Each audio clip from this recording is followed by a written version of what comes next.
Welcome to the first edition of the Oklahoma Memo podcast, the weekly version. My name is Ryan Welton, and I am the founder and curator of the Oklahoma Memo newsletter, a daily news recap from the state of Oklahoma that comes to your inbox at 7 o'clock in the morning, weekdays, Monday through Friday. I'm a longtime journalist, having worked in local TV news for the past 20 years, and have been out on my own in the news creator space for the past 8 months. My focus is Oklahoma. And when I started the Oklahoma Memo podcast and was doing it daily, I realized just how much work that was going to be for what I would say is it was sort of redundant. Each day the newsletter would come out and there would be a podcast. It was simply repetition of that. And I found that the people watching this video and listening wanted more. You wanted to hear in-depth conversations and have more information and to get context. And that's what I'm here to try to do. So the Oklahoma Memo podcast should be 30 to 40 minutes long each and every week. It'll drop at Friday at 6 o'clock Central Time. And in it, there will be a quick recap of the week's events. And then I'll have a newsmaker, somebody different every week. And this week, I'm joined by Sandra Valentine, who has been an active Oklahoma parent in the education space for some time, and she and I have known each other via the Oklahoma Memo TikTok channel and the Facebook channel, and she's kept me apprised of things going on with the State Board of Education. She's a delight, she's quite knowledgeable, and we're going to talk for a few minutes about the biggest story of the week, which was the resignation of Ryan Walters, state superintendent. He issued his resignation on Fox News Wednesday night on the Trace Gallagher show at about 10:40 p.m., and not in a letter to Oklahomans. In fact, he hasn't actually submitted his formal resignation yet as of 1 o'clock Friday afternoon, not to the best of my knowledge. And the reason why that's important is because Governor Kevin Stitt can't appoint somebody until he actually has a resignation. Walters, for what it's worth, is headed to become the CEO of the Teacher Freedom Alliance, a division of Freedom Foundations, an institution that he has been associated with for quite some time. Their mission will be to dismantle and destroy teachers' unions. And whichever side you fall on, that's where he's headed. And Governor Stitt's quest is to appoint somebody who will carry out some reforms, but also be able to get along with the board. And there was a Board of Education meeting this week on Thursday. But that wasn't the only big news in the state. In fact, before word of Ryan Walters' resignation crept out amongst folks at the Capitol, Oklahoma State's winningest football coach was fired on Tuesday, Mike Gundy. Can't say that it was a surprise, and don't let the Oklahoma flag behind me fool you. I'm an admirer and respecter of what Gundy has done over 2 decades with the Cowboys program. Clearly the greatest coach in OSU history, for sure. However, last year's 3-9 record, including not a single conference win, and this year's 1-2 start was too much for athletic director Chad Weiberg, who needed to make a change in direction now before it even got worse. Oklahoma State has a big game this weekend against Baylor, so we'll see how interim head coach Doug Meacham, formerly the offensive coordinator, how he handles it and how he does things. So go Cowboys. So here's how the podcast will work each week. There will be a quick intro from me, and then we'll get into our first guest. Hopefully it's somebody different each week, somebody who with some knowledge or some context relative to whatever the big story is. And then I'll talk with former colleague and good friend of mine, Scott Mitchell, the political analyst for News on 6 in Tulsa and News 9 in Oklahoma City. And we'll talk about things happening in Oklahoma and to get his perspective and get his inside knowledge. And I'll also talk with former colleague from News 9, political reporter Grant Herms. Grant has gone off on his own nationally, and he has a podcast called Make It Make Sense. And what he's doing is taking complex topics and making them palatable, understandable for lay people like myself. And so I sat down with him this week to ask about the looming government shutdown. What is it exactly, and how does it affect Oklahomans like us? So I hope you'll stick around, and I hope you enjoy the conversation. This is the first edition of the Oklahoma Memo podcast. I'd like to introduce you to the very first guest in the history of the Oklahoma Memo Weekly podcast. This is Sandra Valentine, and I've known Sandra online via the Oklahoma Memo TikTok channel because of Oklahoma education and as a concerned Oklahoma parent. And this week, I had reached out to Sandra a couple of weeks ago about talking to her about State Superintendent Ryan Walters and what's happening with the State Board of Education. And then the news broke this week that Walters was resigning. And so, Sandra, I thought we would start. Maybe just introduce yourself real quick and how you got involved Mhm. in being active with Oklahoma education. And I gotta ask, what's your reaction to the Ryan Walters resignation? So, should we do a shout out to the state of Oklahoma first? It's fantastic. I bet the entire state is celebrating. So I've heard from lots of people who are having like their parties, pop their champagnes, all of that. And so I am Sandra Valentine. I am a mom of five, grandmother of six. So I love being a grandma. I love being a mom. Um, five kids. My oldest four have already graduated from Shawnee Public Schools, and my youngest is a freshman at Shawnee. So I got involved when my first daughter, who is now 26, when she started Head Start. And so I've been in this a really long time, over 20 years. We did live in Texas at the time, and then we moved to Oklahoma in 2005. So it's still, I've been doing this a really long time. So, yeah, going back to the resignation, I mean, yesterday I was getting text messages in the middle of the day that it was about to happen, and of course I'm excited as all get out, and hoping that it's true, right? And then things started to get more and more serious, and then Wendy Suarez put out her little, teaser, and it's like, oh my goodness, this is about to happen. This is basically what we worked for since he was a candidate. We worked really hard to get people to not vote for him. He ended up winning the primary. He ended up winning the nomination, and then he ended up winning, becoming our state superintendent. And I have followed him since he was a candidate. He made a visit to Shawnee, and that was when he said that he was going to do away with federal funding. And that video that I took of him just went completely viral. I had journalists from France, from Germany, from all over the world contacting me, asking me, is this guy serious? What is this going to mean for for Oklahoma children? And then throughout his tenure, I mean, I've just been at certain places where he's made, some other big news stories, like the Tulsa massacre was not about race. And then that video again went viral. And it seemed like everybody around the globe was asking us what is going on in Oklahoma.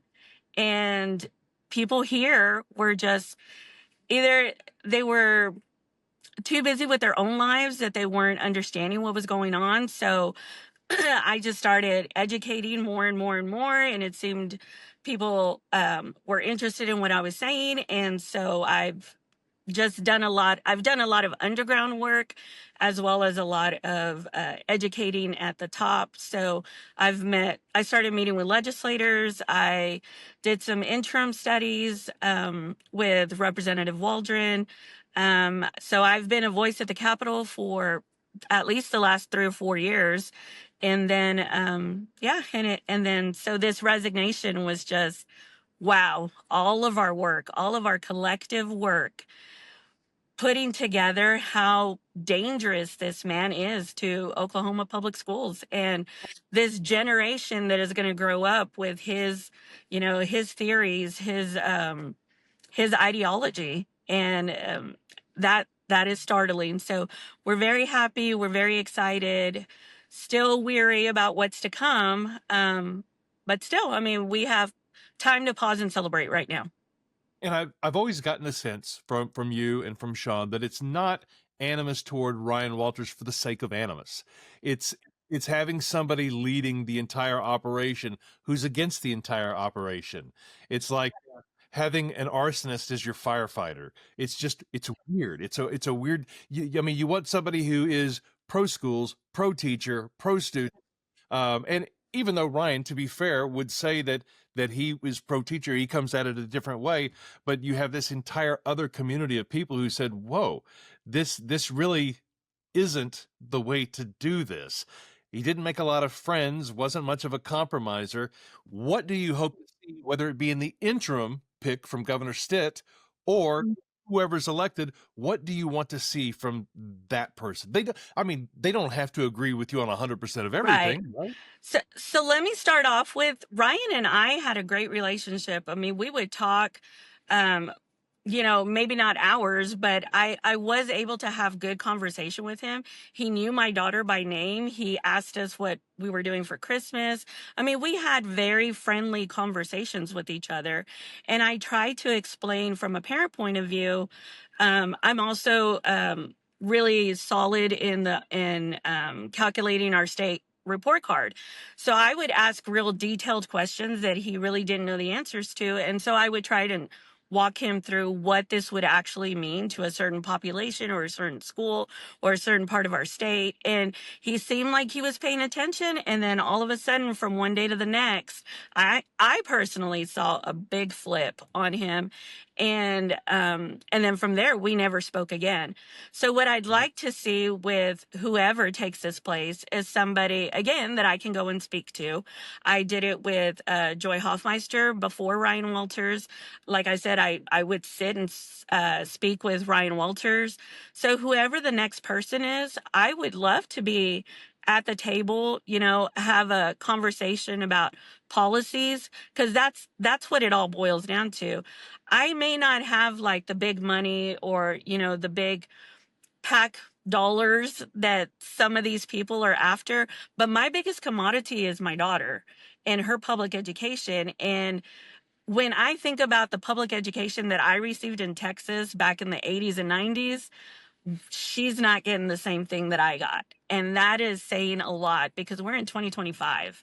And the things that we're going through in the public school system right now, we are so far behind, decades behind. When my oldest was in school, she started back in 2004. Even then, I started to know the little differences that Oklahoma had from Texas. And so I would just like to have policy conversations about where do you see Oklahoma moving forward? How do we get out of 50th place? That should be everybody's biggest concern right now. How do we get out of 50th place? I would love for the board to be able to accomplish goals that would make this a reality. That makes a lot of sense to me. Sandra Valentine, Oklahoma parent, you have been instrumental in educating me about what's going on behind the scenes. You were the first person I heard of that this might actually go down, and then I followed Wendy Suarez like everybody else. Who, by the way, Wendy was amazing. By the way, I don't know why my video is all of a sudden blurry here. I'm gonna have to get a new camera, folks, at some point. But no, Wendy was amazing, and I will tell you that video of her. By the way, I don't know. Did you suffer through the Trace Gallagher show also? I did. Here's I'll tell you a funny story. Okay, so I um I had spent all day working in the city, right? So I work in Oklahoma City, had to drive to Shawnee, knew that it was going to come out around 10:45. I usually go to bed, I'm not kidding, around 8:30. So it was very hard for me to stay awake. So I Uh-huh. end up falling asleep on my chair, on my recliner. And I kid you not, it's like God gave me a little nudge. I woke up right at the time that he was going to do his announcement. And I just picked up my phone and it was like, God said, "Hey, it's time to get up, Sandra." And then I saw it. Yeah. Same, and it's yeah, it. I think it's weird that it was announced on Fox News as opposed to directly to Oklahomans, but it is what it is, and we hope for the best for the future. Senator Valentine, thank you so much for talking with us. I hope that you and I can connect on here for the Oklahoma Memo listeners and viewers down the road. Absolutely. Thank you. Thank you so much. Thank you. You're going to hear two folks in this next segment. You're going to hear the guy actually mowing and weed eating outside of my window, and you're going to hear my guest here, Scott Mitchell, longtime host of Your Vote Counts and Hot Seat on News 9, News on 6. We've known each other forever, great friends, and when I want what the Oklahoma perspective is on news, I ask Scott. And the story that everybody's talking about this week, Scott, is Ryan Walters. What's the reaction to his resignation, how he resigned, the search for a possible successor, even in the interim.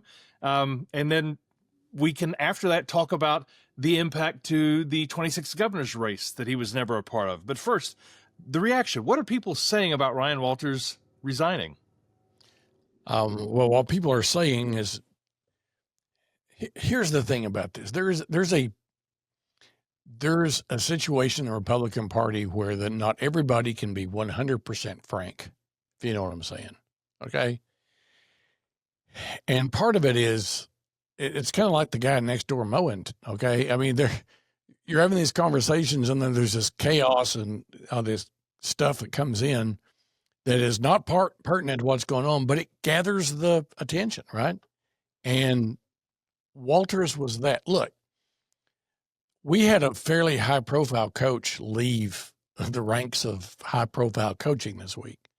And you know why he left? Because he developed a penchant for losing. You either win or you're out, right? And let's just start with, here's what the data says. You taught me that phrase. Here's what the data says. Ryan Walters was losing bigly. We're talking massive. I saw a number today. 10 years ago, we're in the teens in educational outcomes. And while we're talking about what's on the menu and the color of the drapes and what people smell like, the whole education system in Oklahoma is going to hell. And the conversations were not about that. Hey, dude, you're being coached to win football games and you're losing football games. I don't care if you have a persona TV commercial, coach. You know, this gets into, I've got a standard go-to, Ryan, which is people ask me about this cat, and I go, I am not a psychiatrist, but I'm asked once in a while, and I don't understand histrionic personality disorder. Remember the old definition of what pornography is? The Supreme Court back in the 60s, one of the justices, I can't describe it, but I know when I see it. I don't know histrionic personality disorder or could diagnose it, but I know it when I see it. And here's the other thing. Dude was getting away with it. There were people that were kind of afraid of him, right? It seems like that fear pervades much of the discourse. Those who are fighting the culture war on either side, most of us don't want to get in the way of that traffic for fear of being injured. You know, we don't, it's like those are arguments you can never win. You're 100% correct. You remember when the social studies thing was being debated in the legislature and the legislature didn't do anything about it? That wasn't an accident. There's a standard discourse right now. Okay. There are people, many of them are friends of mine that I've known forever. And you see and hear public comments, press releases, commercials, and they'll say something that's fairly provocative, but fairly mainstream in the base. And you know, and I know, and they know that what they're saying, they don't believe in. Right.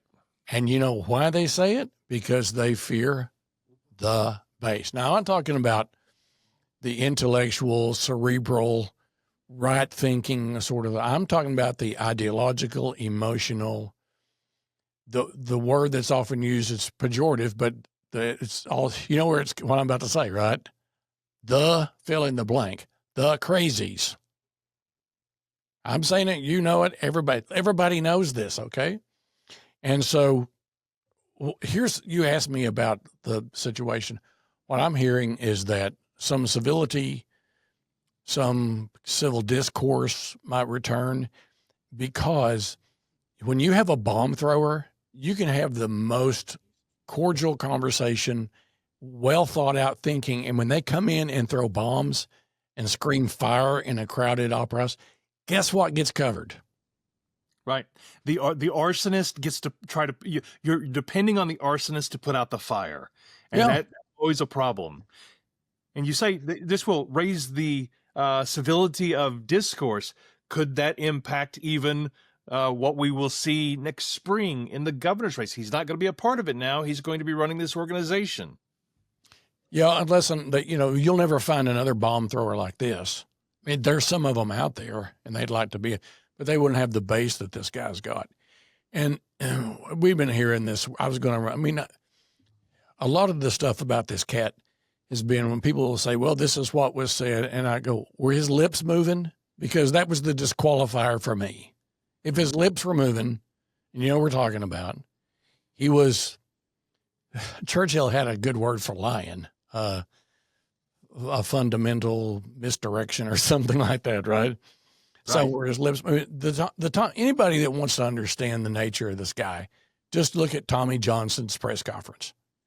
I had after the TV thing, and this was, there's this whole saying about certain people, they'd rather climb a tree to tell a lie than stand on the ground and tell the truth.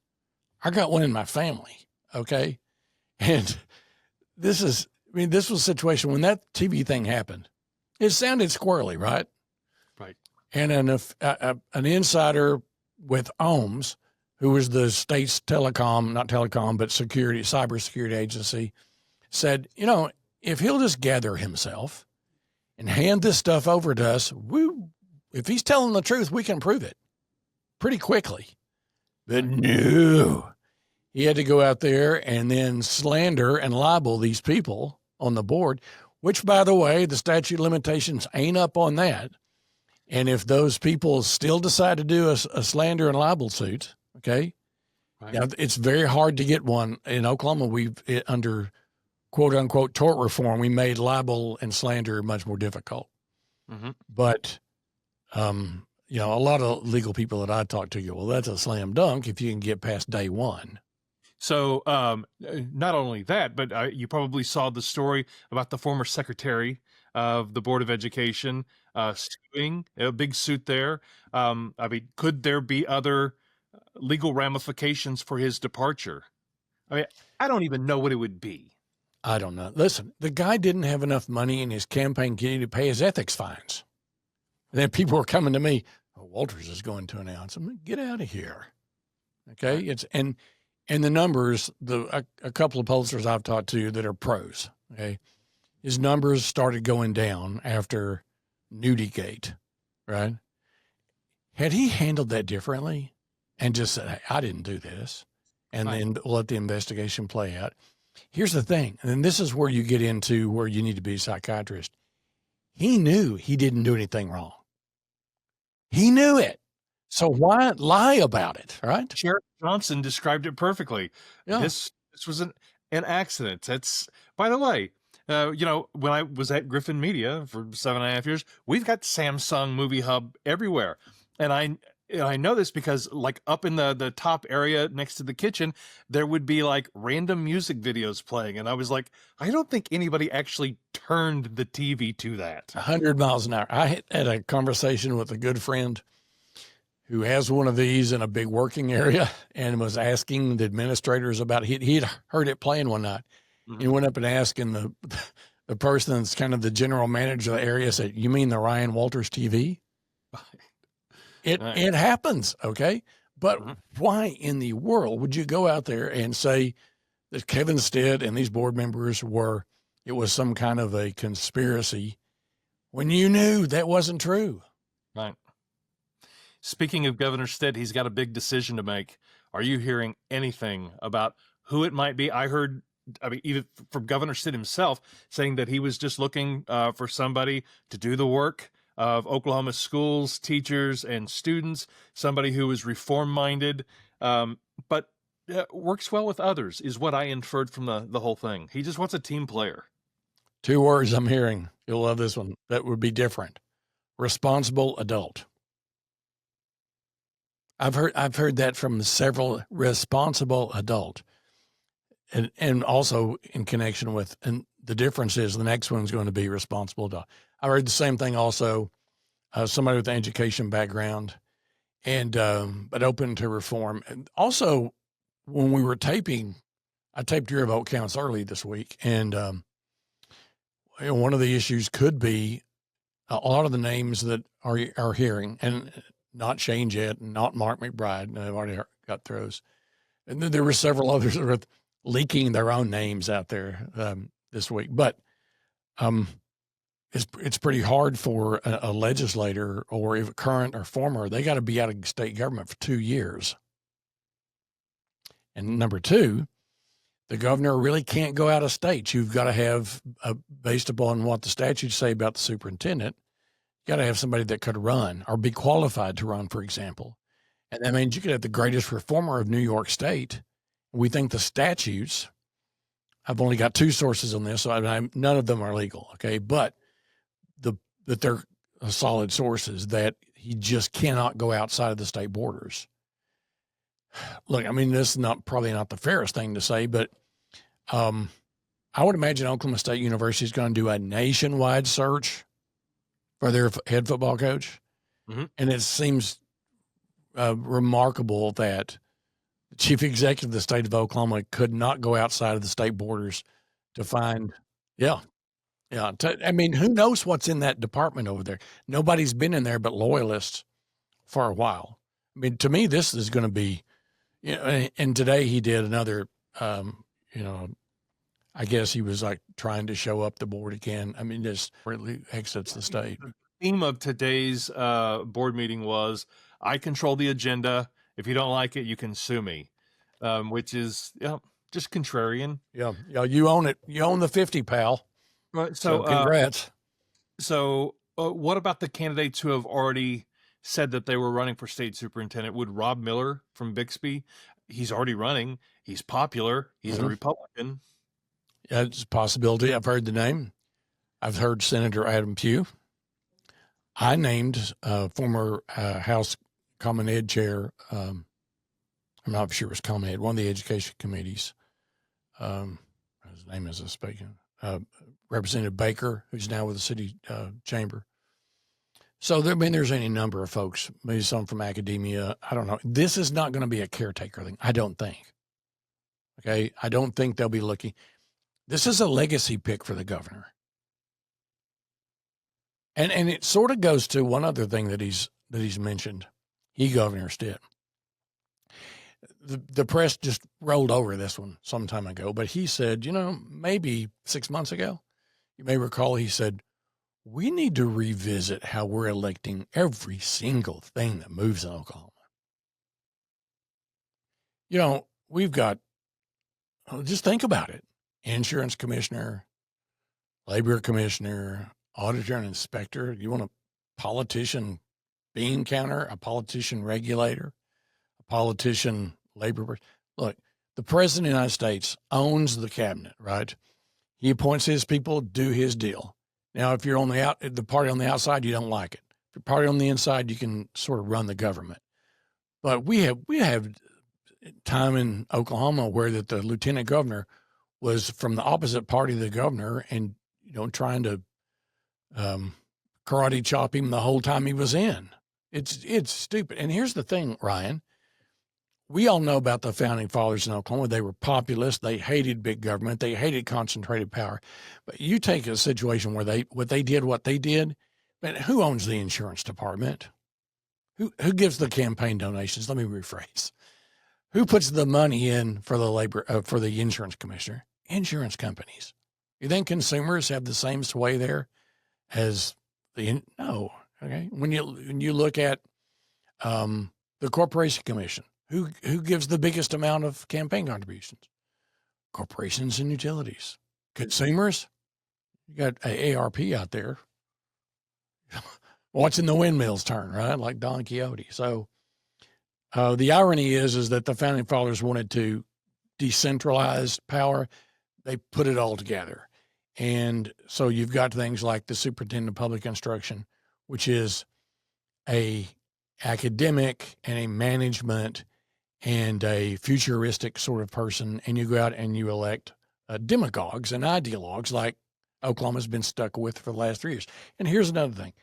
There really wasn't time. There's not time to vet these people. Nobody has got time to, I mean, how many is it? 12, 13, 14 we're electing? Right. Right. So anyway, it's just mass chaos. I think the governor will do it pretty quickly, though. I think the pressure is on because whenever Walter steps out of that office, it's going to be the most anticipated takeover since, what was the cat that went into not Jimmy Hoffa, Al Capone's vault? Geraldo. Right. I'd like to be with the new person to walk in that building. Right. I think developing a relationship with the Board of Education members is a big deal. I agree. It's a legacy pick, but I think it's one that 95% chance the governor nails. It's going to be hard to get this one wrong. There was a collective exhale. I watched the entire Trace Gallagher show last night, which was painful. He's a good anchor, Trace Gallagher. It's a goofy show, but I watched the whole thing to wait for that moment. And I could feel the state just exhale, say, okay, I don't care if it's left, right, whoever, the two words that you said, responsible adult. Hey, can I throw one more thing in here? Because I know we're short on time. You and I had this when you were at Griffin, and we still have this conversation once in a while.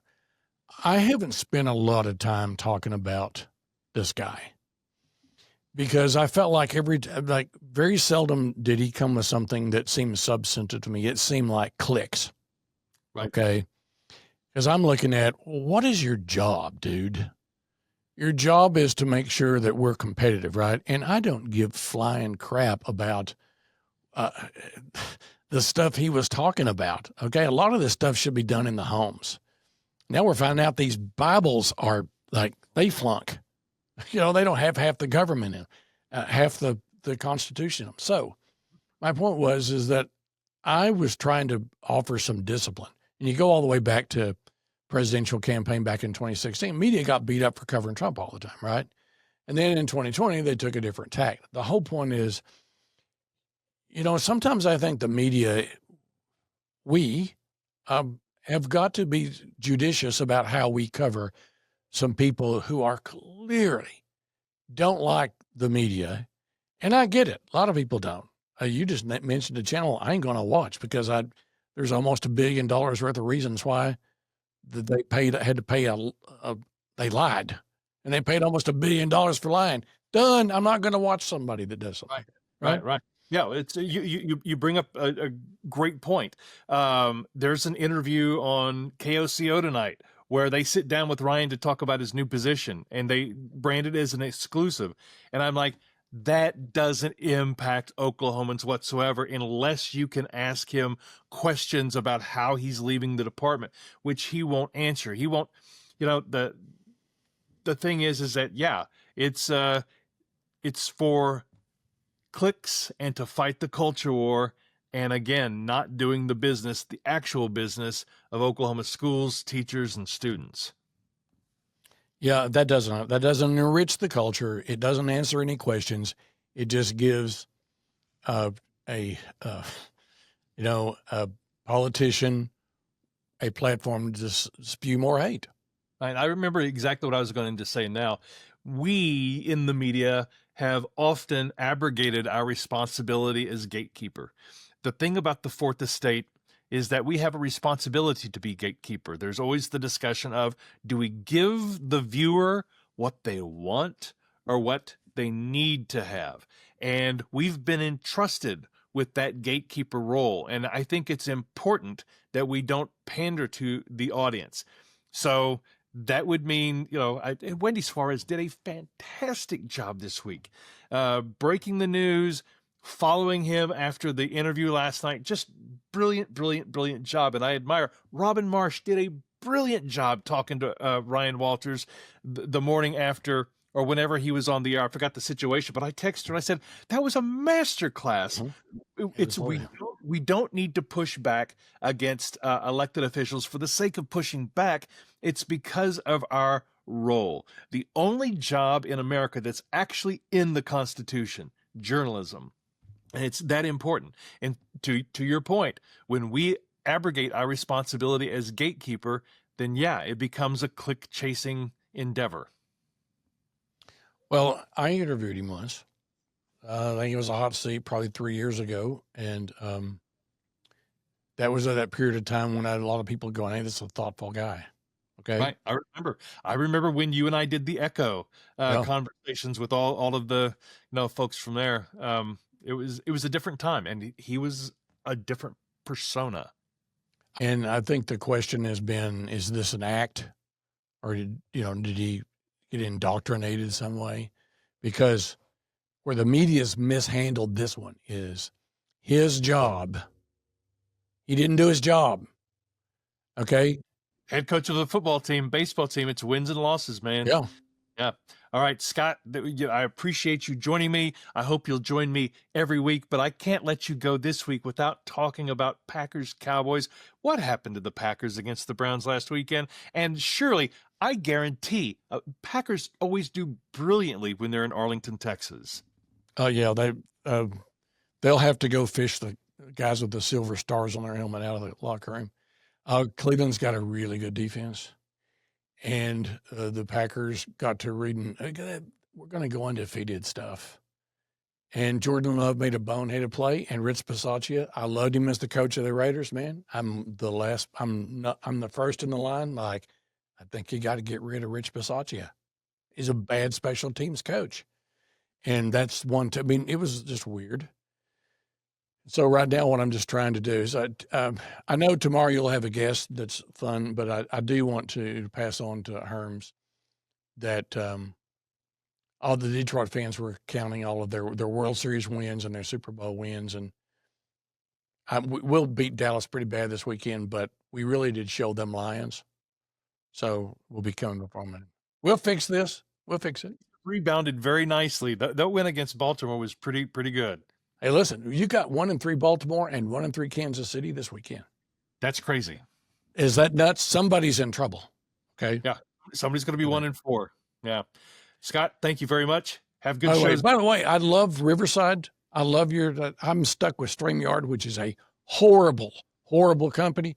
I love Riverside. Thanks for using Riverside. Anybody that follows me knows I still use StreamYard because they re-upped me again at twice the price and never talked to me about it. But Riverside rocks. Good job, Ryan Wilton. Thank you very much. We will talk to you next week. And now I'd like to welcome a familiar face to those of you who are from Oklahoma City, the Oklahoma City portion of the Oklahoma Memo audience. You may recognize him from a few years back on News 9. Political reporter Grant Herms. Welcome to the Oklahoma Memo podcast. I am thrilled to be here, Ryan. Thank you so much, man. Really. You notice I'm wearing the Detroit Tigers cap. You are a Minnesota Twins fan, but you're living in Detroit now. And I just got through talking to Scott Mitchell, and we were talking some baseball, and he's just hoping that the Tigers cannot finish off a generational collapse.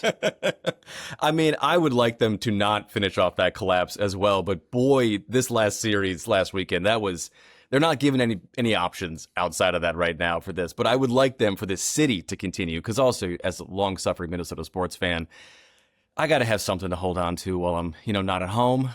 Right. Well, it's a big series against Boston this weekend, Yes. and as a Texas Rangers fan, we're out of it. I just don't want to see the Astros in the playoffs. So Yes. Yeah. Go Tigers. 100%. We know baseball will be happening next week. The playoffs start next week. On the other hand, the federal government may cease to function starting on Wednesday. And what I wanted to do as part of this segment, which each week we will talk about national topics and how they relate to Oklahoma in a way that anybody can understand. If you will, you'll help it make it make sense, which is the name of your podcast. So I want you to tell us about that, but talk about the government shutdown and maybe start at the very beginning. Yeah. What exactly is a government shutdown, and why should I here in Oklahoma be paying attention to this? Sure. A government shutdown is when Congress cannot get the federal budget agreed on. And that's where it has to start. It doesn't start with the president. The president has his own idea of what a budget should be, but he doesn't decide that. He just has to carry it out, whatever Congress decides. And for a long time, this wasn't as almost immediate every 6 months or so as it has been in the last couple years, maybe the last, I don't know, 5 to 10 years at the most, if you really want to look back that far. But it does feel like we're on this merry-go-round of they're going to pass a couple things in a budget and then they're going to kick this can down the road every few months. And what we're at right now is a position where the government could not have enough funding to stay open in its full capacity. So emergency things stay open, vital, essential resources stay open. But that also means that a lot of people have to go to work and don't get paid or are going to be temporarily laid off. It's called furloughed, staggered, so that the government doesn't have to pay them because they're running out of money.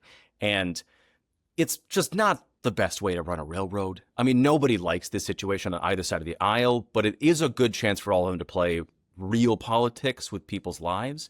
And we see this thing happen frequently around holidays. And so this is actually a kicking the can down the road from back in May, when they wanted to get out of Dodge for Memorial Day weekend. And now we're just hitting this here in September, and they, or in October, they just missed Labor Day weekend, but they're going to try to kick this again down the road to around Thanksgiving.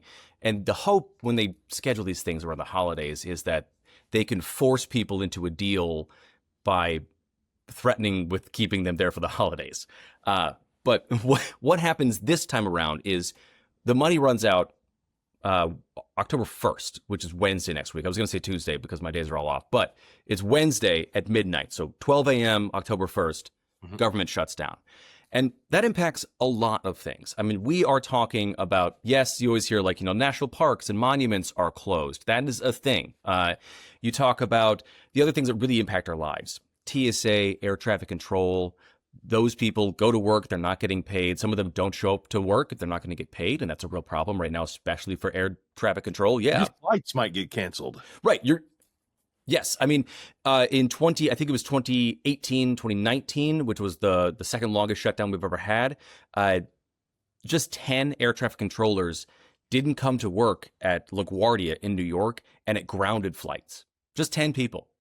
And so that could happen all over the country. It might not happen, at Tulsa International or Will Rogers World Airport, but like it might happen other places, and that could affect your flights. It could make lines at the airport longer, but that's just one part of this. We are also talking about people who go out and inspect oil fields across the state of Oklahoma to make sure that they are safe and operating properly for the people who are working on them, for the places where that oil or that natural gas gets shipped to across the state of Oklahoma. We are talking about the people that go in to inspect farms and ranches to make sure that those animals are safe and healthy. The people who are working there are safe and healthy and being treated according to federal safety guidelines, but also so that our food that comes out of those places is also safe.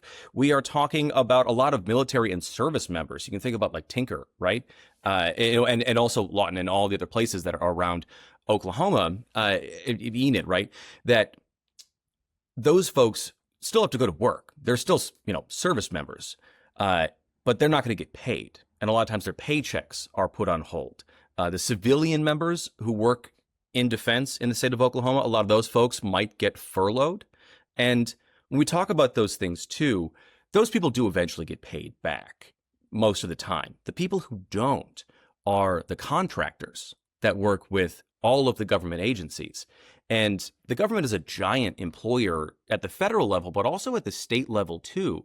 And so you're talking about a lot of mostly small businesses who are working with the government as contractors who are going to have to shut down during the government shutdown and then never get paid for that lost time or that work that they did because they had to go to work. And that's really tough for a lot of people. We are also talking about the IRS not being able to process things like real estate validations, which is a huge deal, especially when we're talking about land buys, when we're talking about people trying to get and keep their homes or sell their homes. And then the ones for me that I think are really, really important because they affect people immediately are the things that we're talking about with SNAP benefits, WIC benefits. Those are things we would traditionally call food stamps, but those payments can halt. A lot of states will try to kind of get in front of those. And so maybe if you're someone who uses those, you'll get an extra check and you'll have to make that stretch for as long as the shutdown lasts. But that's pretty hard to know. So you don't know how to budget that out. And that's money for poor people, for mothers, for hungry kids who need that for baby formula, specifically if it's WIC and baby food. And then we're talking about Medicaid and Medicare as well, which Oklahoma over 2024 had the second highest uptake in people who joined Medicaid. And that's a lot of people. It was something like 600% increase in Oklahoma. Huge. Those people may not be able to get access to care during government shutdown because the people that would take the bills from the hospitals who work at the Centers for Medicaid and Medicare Services don't go to work, or are at work and they're just not really working because they're not getting paid. So it is more than just the national park shut down and Congress isn't at work or whatever. It really does have a pretty immediate effect on our lives. I hope that wasn't too long of a ramble there. No, that was perfect. And I would encourage folks, I will have a link in the show notes to your podcast, make it make sense, where you really go into even more depth. One of the things that you mentioned before we started recording was that there could also be an ulterior motive here for the Trump administration. Could you tell us about that? Yeah. So I'm going to break out two ulterior motives because there are other motives on both sides of the aisle here. I'll start with the Trump administration because that's what you asked. So there are two things happening on the right. I will say, too, nobody on either side of the aisle wants a shutdown on Congress. They don't really. But there are ways that they could win even if they lose. So that's what these things are. There's a guy in the Trump administration who is the director of the Office of Management and Budget. Name is Russell Vought. He doesn't like federal employees. He said in 2020 he wants federal employees to feel like they're in trauma when they come to work. I don't know what this guy's deal is. On a human level, that's just not a thing you should want for other people, regardless of how you feel about the federal government or federal employees. That's just bad. I don't know. But this guy, when he heard about the looming government shutdown, sent out a memo saying there could be mass reductions in force, basically mass firings. And this is part of a playbook called Project 2025 that you and listeners may have heard of during the campaign. Trump at that point in time said he didn't know anything about it. Since then, they've implemented about half of what was in this playbook. Now, there are a lot of people in the administration that came out of that same group, so there's that. But one of those things was to really shrink the federal workforce, which is the nation's largest employer in the federal government, by hundreds of thousands of people. And in a shutdown, Russell Vought, who is the architect of this idea, might get what he wants there. Again, I don't know if everybody in Congress wants this thing, but this is a way that Vought might be able to do that. So again, Republicans could win if they lose in the shutdown here. The second thing is the Epstein files, which I'm sure your listeners are familiar with at this point. I don't want to really rehash that here. It would take us an hour. But there is this thing called a discharge petition that is in Congress right now. And how this works, really quick, because you need some base for this, is the Speaker of the House, who's a guy named Mike Johnson, is in charge of which pieces of legislation get voted on in the House.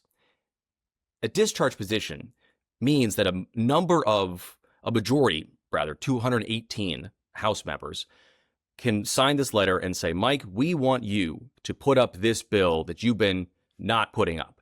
And that bill is a bill that would make the DOJ, the Department of Justice, release the Epstein case files. This week, there was a special election in Arizona. A Democrat won that election, and there is now 218 votes for that to be sent to Mike Johnson to release this vote for the Epstein files.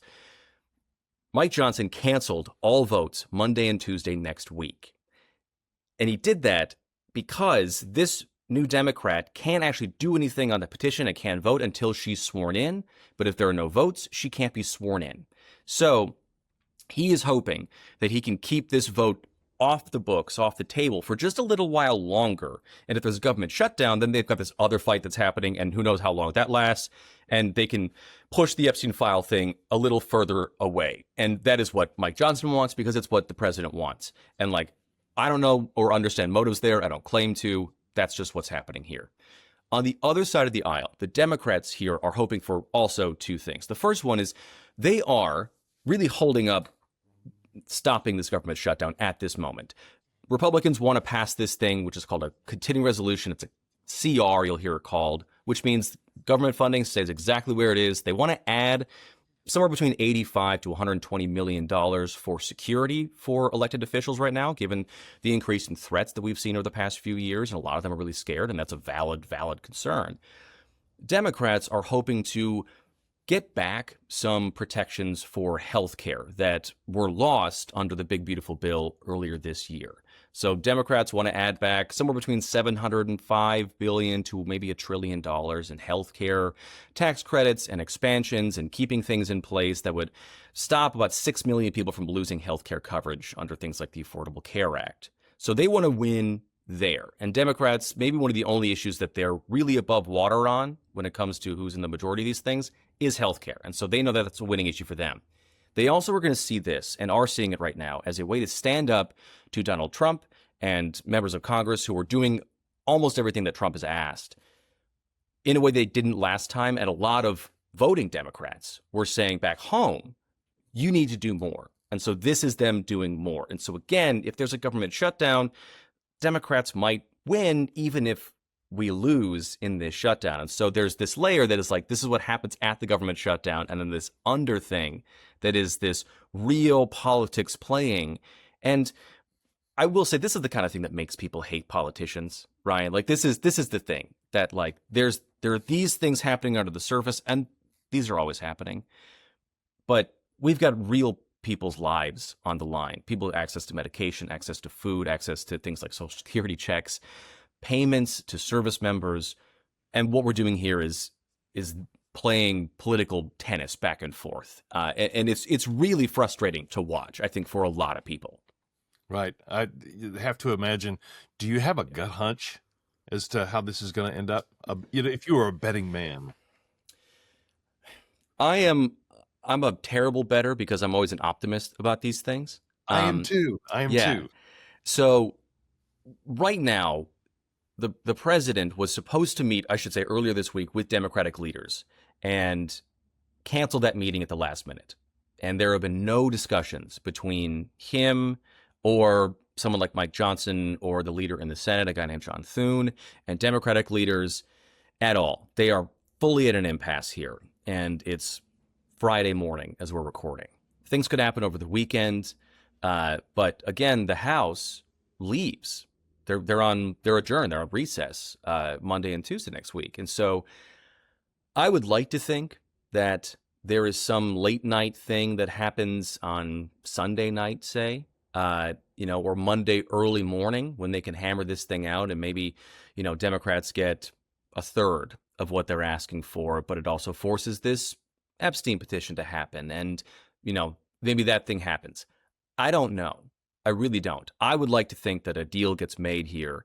But it really seems like the president has dug his heels in on this and doesn't want to move. And Democrats on the other side of this are also doing the same because they don't want a repeat of what happened back in the spring. It's going to be really interesting to watch, and I think frightening for a lot of people who rely on the services of all the things that we just talked about. So I truly do not know. There is a fun kind of gauge that I do use for this, and it's if you can look up a DoorDash heat map, so you can see where all the activity is, right? And if there's a bunch of DoorDash activity around the Capitol this weekend, it's a good indicator that things are getting done. And one of those things too is if you're someone who pops in online or you see pictures of things on Facebook or Instagram or whatever, if you see a bunch of pizzas being wheeled into the Capitol building, that's a good sign that work is getting done. So if you got Dashers not around the Capitol, maybe not great. So that is a little it's like the Waffle House Index kind of thing. One question I just want to ask you just real quickly before we get into talking about your podcast that I didn't spring on you before we started recording is, what is the situation with all these generals being summoned to talk to Hegseth? Yeah. Okay. So we don't know. That's this thing. And do your listeners know about this, or do you want me to? Yeah, explain it. Explain it. So, just something I saw the other day on Drudge. Yeah. So yesterday, it was reported first by the Washington Post and then everywhere else that the Secretary of Defense, Secretary of War, I guess, is the on paper name, but the Department of Defense is still the Department of Defense because the Congress has to change that name. But Pete Hegseth sent out a letter to some 800 generals, admirals, flag officers, these are top-level people, and their staff across the world, and ordered them to come back for a mystery meeting in Virginia, in Quantico. We do not know what that is about. Quantico is also where the FBI headquarters is. I don't know if it's taking place at the FBI headquarters, but it's really, really odd. It's got a lot of people freaked out by the reporting that I'm seeing here and some of the folks that I'm talking to. And these are people who don't easily get freaked out, right? These are like star generals and admirals and people who lead people in sometimes dangerous parts of the world, in sometimes places in which we need them there, and they're being recalled back. And there are lots of concerns about having, first of all, just this many military leaders in one place and then having that be broadcast to, everyone. And not just because, I don't mean to say that like it's Virginia's at risk or anything like that, but like now there's like a leadership hole in a lot of these places around the world in which you prefer them to not be there.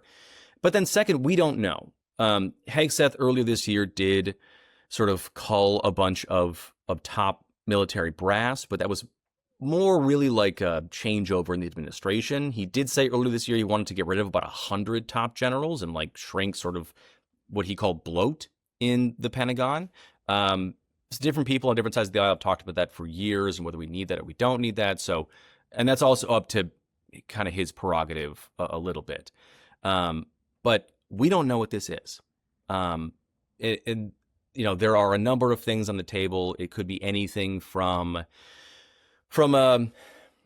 a different kind of directive that he wants to do in person. There's been a lot of speculation out there about like it could be more firings of generals and all that thing. I think that's a step too far. It's saying a thing we don't know yet.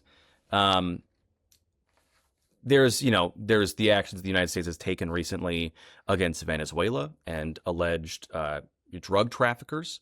And it could be, a new mandate in stepping up a certain thing like that. It'd be weird if it was just a policy change to have all these people fly in, but could be that. Could be Hegseth just wants a face-to-face with these people instead of having to go tour where all they are or never meet them. I don't know what this is, but it is odd. It is something to keep an eye on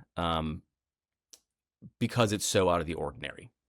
And this is a silly question, but if the government shuts down, this still happens. I mean, it's not like they're going to, Yeah, it's their plane tickets don't get canceled. These guys still got to go to work. These men and women still got to show up, and then like if their directive is because Secretary of Defense says you got to come to Quantico, they got to get on a plane. It might be a terrible cargo plane from the Army, but which if you've never been in the back of the one, I don't recommend that. I did that for a hurricane in Houston one time, and it is loud and it is cold, and I did it for 30 minutes, and I was like, that's all I got. No, thank you. Right, absolutely. But thank you for helping us make it make sense, if you will. I want to take some time, though, and tell us about what you're doing, what the podcast is, where people can find you, because I've been following you. You're everywhere. I see you on Facebook. I see you on TikTok a lot. And, of course, the podcast each week, and I find that I'm learning something every time you post a recording. That is the compliment for me, that you take away something, you learn something from this. The show is called Make It Make Sense with Grant Herms. You got to do the whole name when you search it because there's a lot of folks out there that have the name Make It Make Sense. And what we do, what I do, is 3 times a week you'll hear from me. Twice a week you get a show that's somewhere between 15 to 25 minutes long, so it's right there for your drive into or home from work. And we're going to talk about one big story of the day, and I'm going to give you the context for it. It's no frills. I am not going to both sides this thing. If one side is being crazier than the other, you're going to hear that from me in this. And just like the conversation, Ryan, you and I just had now about these ulterior motives to these things, you're going to hear about those too on both sides of the aisle. There's also, and then on Fridays, you get a longer interview, usually with an expert talking about something really big. A couple weeks ago, I was talking to a guy who was talking about prescription drug prices. This week, I'm talking to a Democrat who's for school choice, which is a super interesting conversation. I've talked to people on both sides of the aisle about where they want things to go next in America and how we can learn from each other in those things. And there's also a Substack, which those newsletters drop on Wednesdays. There might be more coming soon, so stay tuned. That is a weekly, much more in-depth article. So that is, if you want a little bit more sense to be made I'll break that down on one of the bigger stories of the day. This week, it was the president has had a long obsession with good genes versus bad genes and sort of some fear for him around autism and how those two things are colliding right now when we talk about Tylenol and autism and what's happening at Health and Human Services. But this is for people, really, who know they should be paying more attention to politics, but it's a lot. You're busy, you've got work, you've got kids, you don't want to be inundated with this stuff, but you know you should be informed. That's what Make It Make Sense is all about. That's who it's for, and that's who I want to talk to.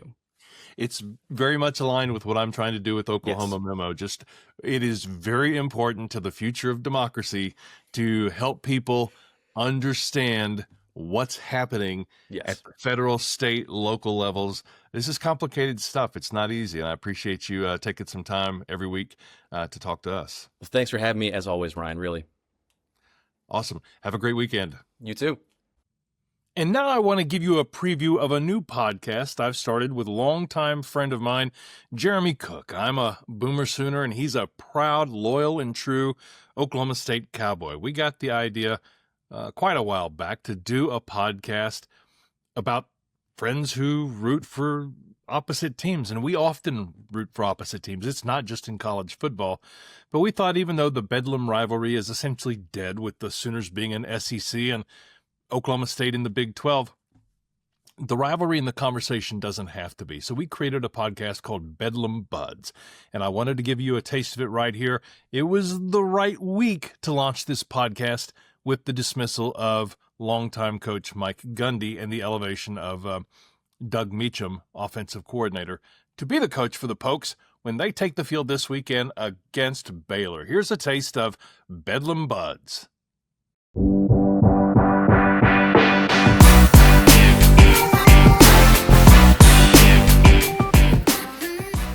Welcome to the pilot episode of Bedlam Buds. My name is Ryan Welton, Boomer Sooner, and this is my good friend, best friend from way back, the man who officiated my wedding, Jeremy Cook.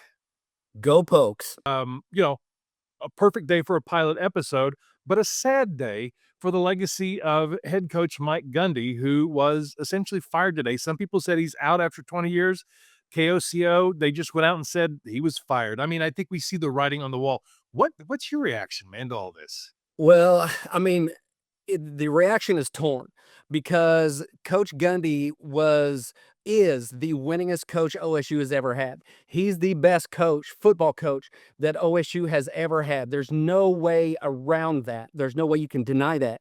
I mean, if you look at his record, if you look at what he's done, if you look at the longevity and his ability to stay 20 years in one program, that's kind of remarkable in and of itself. That longevity doesn't really happen. He's an OSU alum.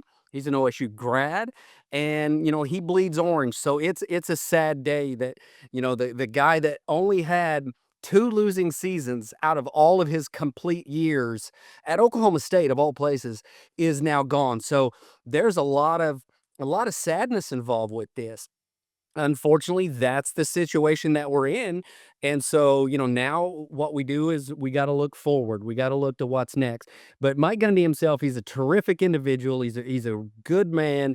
And you hate to see somebody like that, be removed from their position. But we all know Coach Gundy's going to be okay. He's going to land on his feet. He's going to be all right. Hope you enjoyed that. And I hope you got something out of each of the conversations that I had this week on the first weekly Oklahoma Memo podcast. I appreciate you.